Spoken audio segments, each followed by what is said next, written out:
नमस्कार दोस्तों, आप कैसे हैं। गुल्लू और सतरंगी की कहानी कैसे लग रही है। आपके साथ नन्हे मुन्ने भी होंगे, उन्हें कैसे लग रही है। और अक्सर मैं आपको बताता हूँ कि बहुत से बच्चों जो ये चाहते हैं कि हम गुल्लू सतरंगी की कहानी जल्दी जल्दी पढ़ लें, तो उनके लिए मैंने बताया था कि ये उपलब्ध कहाँ हो सकती है। ये प्रकाशक का पता है। गुल्लू और सतरंगी के जो प्रकाशक हैं उनका ये पता है, जो मैं आपको दिखा रहा हूँ यहाँ पर। ये जो है, यहाँ से वो पुस्तक प्राप्त कर सकते हैं और अमेजॉन और फ्लिपकार्ट पे भी ये उपलब्ध है, वहाँ से भी मंगवाई जा सकती है। और अगर फ़ोन पे पता करना चाहें, संपर्क करना चाहें, तो ये जो है ये प्रकाशक के फ़ोन नंबर हैं।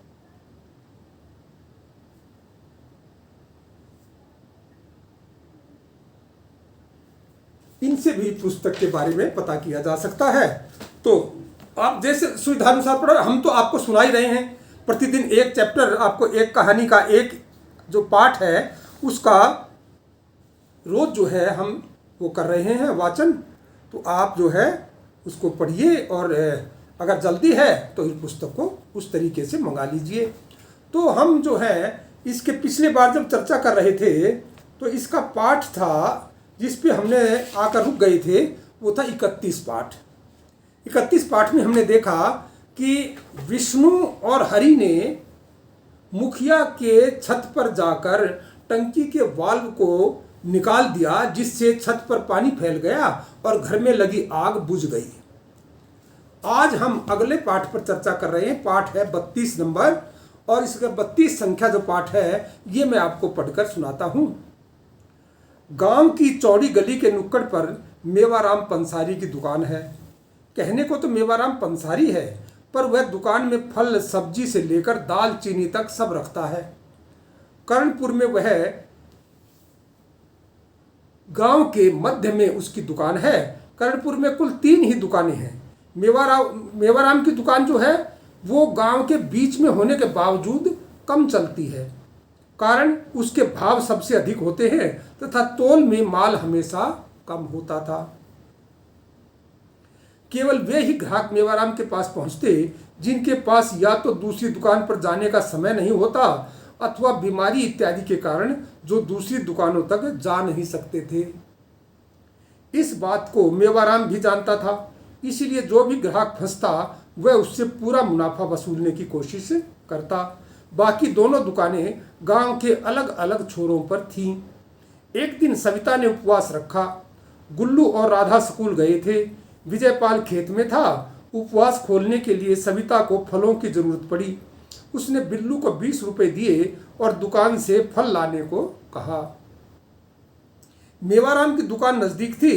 बिल्लू रुपए लेकर दुकान पर पहुंचा। उसने मेवाराम से केले और अमरूद देने को कहा। मेवाराम ने 6 केले और 4 अमरूद दे दिए। उनमें एक अमरूद खराब था। बिल्लू ने बदलने के लिए कहा। मेवाराम बोला, सामने रखी टोकरी से स्वयं ही छांट लो। बिल्लू झुककर अमरूद छांटने लगा। अचानक 5-5 रुपए के दोनों सिक्के उसकी जेब से निकलकर टोकरी में जा गिरे। बिल्लू को पता ही नहीं चला।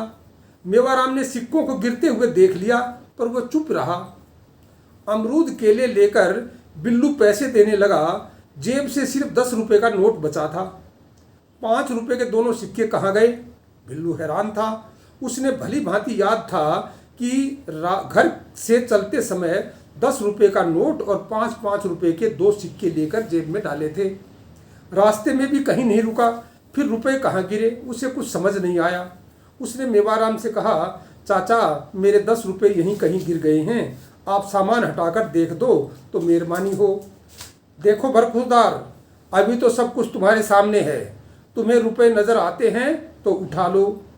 कुटिल मुस्कान के साथ मेवाराम ने कहा। आप टोकरी पलट दो। बिल्लू बोला, नहीं, टोकरी नहीं पलटूंगा, मेरे सारे अमरूद खराब हो जाएंगे। इतना कहकर मेवाराम ने अमरूद की टोकरी उठाकर अपने पास रख ली। वह जानता था विजयपाल और गुल्लू उसकी दुकान से सामान नहीं खरीदते। सविता और राधा भी कभी कभी आती हैं। आज रुपए ऐंठने का सही अवसर हाथ लगा था। बिल्लू ने कई बार जेब टटोली। आसपास भी देखा पर सिक्के कहीं दिखाई नहीं दिए। हारकर मेवाराम को सिर्फ 10 रुपये का नोट थमा दिया। मेवाराम ने उसके हाथ से केले वापस लेते हुए कहा, तब तो तुम्हें सिर्फ अमरूदों से ही संतोष करना पड़ेगा। केलों के लिए घर से दोबारा पैसे लेकर आना। रुआं सा बिल्लू क्या बोलता। अमरूद लेकर उदास मन से वापस घर आ गया। घर आकर माँ को बताया तो सविता बहुत बिगड़ी, लेकिन गुस्सा होने से भी अब कुछ हासिल होने वाला नहीं था। मेवाराम ने बिल्लू के जाते ही टोकरी से रुपए निकालकर गल्ले में रख लिए। थोड़ी देर में राधा और गुल्लू स्कूल से लौटे। मौसी ने गुल्लू को फलों वाली बात बताई। गुल्लू सीधा मेवाराम के पास पहुंचा। बोला, चाचा बिल्लू बच्चा है, उसने रुपए यहीं कहीं गिराए हैं। अरे भाई, रुपए गिरते तो मुझे दिखाई नहीं देते। उनके न तो पैर थे और न चलकर वे रुपए मेरी गुल्लक में पहुंच गए, न टोकरियों के मुंह लगा था जो रुपए निकल गई। रूखेपन से मेवाराम ने जवाब दिया। इतने कटाक्षपूर्ण उत्तर की तो गुल्लू ने कल्पना भी नहीं की थी। वह चुपचाप अपने घर लौट आया। आकर मौसी को बताया कि मेवाराम ने पैसों के बारे में स्पष्ट मना कर दिया है। मौसी बोली, चलो कोई बात नहीं, आज सिर्फ अमरूद से ही उपवास खोल लूंगी। संभव है भगवान को यही मंजूर था। घंटा भर समय बीता था कि अचानक डुगडुगी बजने का स्वर सुनाई दिया। मदारी आया था, उसके साथ 2 बंदर और एक भालू भी था। डुगडुगी की आवाज़ सुन बच्चे गली के नुक्कड़ पर खड़े हो गए। मदारी ने बंदर बंदरिया का खेल दिखाया। बंदरिया ठुमके लगाकर नाचने लगी। बंदर ससुराल पहुंचा। बंदरिया को लकड़ी की गाड़ी में बैठाकर अपने घर ले आया। यह सब देखकर बच्चे ताली बजाने लगे। प्रसंग के अनुसार मदारी खेल में मज़ेदार जुमलों का तड़का भी लगाता जा रहा था। सुनकर दर्शक हंस हंस कर लोटपोट हो जाते थे। दुकान के सामने तमाशा देखते, खिलखिलाकर हंसते लोगों की भीड़ देख मेवाराम को भी उत्सुकता बढ़ी। वह भी दुकान से बाहर आकर तमाशा देखने लगा। संयोग से वह गुल्लू के पास ही खड़ा हो गया। बंदरों का खेल समाप्त हुआ तो भालू की बारी आई। मदारी के इशारों पर भालू भी करतब दिखाने लगा। दर्शक तालियां बजा रहे थे। मेवाराम खेल देखने में इतना तल्लीन हुआ कि यह भी भूल गया कि दुकान का दरवाज़ा खुला पड़ा है। मदारी भालू की रस्सी पकड़े उसके साथ साथ चल रहा था।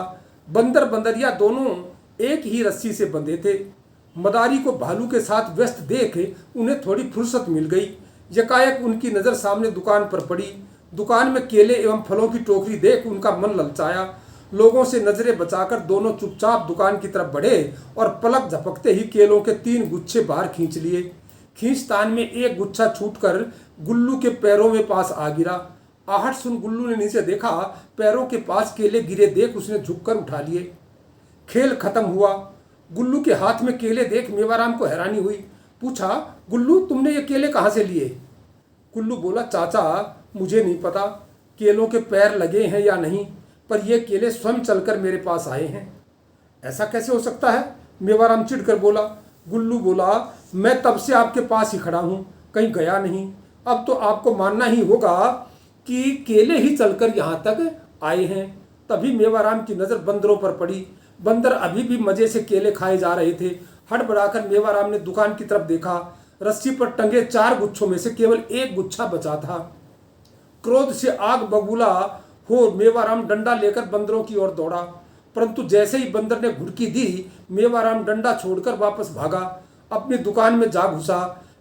वहीं खड़े खड़े गालियां बकने लगा। लोगों को भी अभी समझ नहीं आ रहा था कि मेवाराम को क्या हो गया। जब गुल्लू ने केले खाते बंदरों की ओर इशारा किया तो लोग हंसे बिना न रह सके। जो कोई भी मेवाराम की बेईमानी के विषय में जानता था उसके मुंह से बरबस निकल गया। आज आया ऊंट पहाड़ के नीचे। गुल्लू केले लेकर मौसी के पास पहुंचा। बोला, लो मौसी, व्रत खोल लो।